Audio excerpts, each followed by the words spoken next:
ക്ഷണിക്കുകയാണ് സ്വാഗതം.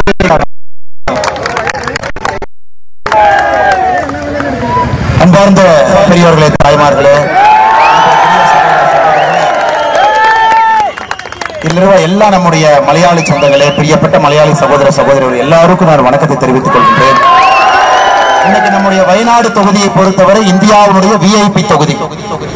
காரணம், ராகுல் காந்தி அவர்கள் உங்களுடைய எம்பியா இருக்கிறார். போன முறை 4 லட்சத்தி அதிலும் மலப்புறம் எல்லா கூட மோடி ஐயா கொடுப்பது. ஆனால் இந்த முறை எங்களுடைய அன்பான வேண்டுகோள், ராகுல் காந்தி அவர்கள் 4 லட்சத்துல ஜெயிச்சேன், 5 லட்சத்துல ஜெயிச்சேன்னு சொல்றதுக்கு ஒரு தொகுதி வேண்டாம். இந்த முறை சுரேந்திரன் அவர்களை மண்ணின் மைந்தனை நாங்க ஜெயிக்க வச்சோம். டெய்லி காலையில போய் எங்களால பார்க்க முடியும், போன்ல பேச முடியும். எந்த பிரச்சனையாக இருந்தாலும் கூட சுரேந்திரன் அவர்கள் எங்களுக்காக குரல் கொடுப்பார், வயநாட்டினுடைய பிரச்சனையை தீர்ப்பார் என்பதற்காக சுரேந்திரன் அனுப்பப்படுகிறார். அருமை சகோதர சகோதரர்களே, நம்முடைய அருமை அண்ணன் சுரேந்திரன் அவர்கள் ராகுல் காந்தி அவங்களை தோற்கடிக்கிறதுக்காக இங்க இல்ல. நம்ம நல்லா புரிஞ்சுக்கணுங்க. Surendran ji is not here to defeat ராகுல் Gandhi. Surendran ji is here to serve the people of Wayanad. நல்லா புரிஞ்சுக்கணும்.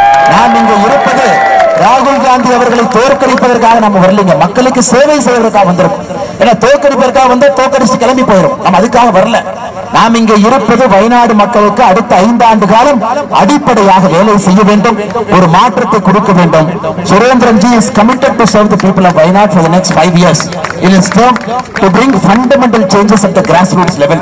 That is why Honorable Prime Minister has deputed Surendran ji to be in Wayanad to serve the people of Wayanad, improve the livelihood and living conditions of Wayanad. நமக்கு தெரியும், இந்த தொகுதியை பொறுத்தவரை இஸ்லாமிய சொந்தங்கள் அதிகமா இருக்கிறாங்க, 50% இருக்கிறாங்க. கிறிஸ்தவ சொந்தங்கள் 16-17% இருக்கிறாங்க. நம்முடைய மத்திய அரசு எந்த திட்டத்திலும் கூட நாம் பிரித்து பார்க்கவில்லை. உதாரணத்துக்கு நம்முடைய பிரதம மந்திரியுடைய வீட்டு திட்டத்தை எடுத்துக்க 36% மைனாரிட்டி கம்யூனிட்டிக்கு நம்ம கொடுத்திருக்கோம். அது இஸ்லாமியராக, கிறிஸ்தவராக, புத்திஸ்டாக, ஜெயின்ஸாக, seek. 36% is given PM Awas Yojana to minority community. பிரதமர் மோடி அவர்களை பொறுத்தவரை மத்திய அரசுடைய திட்டத்துல நம்ம இந்து, முஸ்லிம், கிறிஸ்தவர் எங்கேயும் பார்க்கல.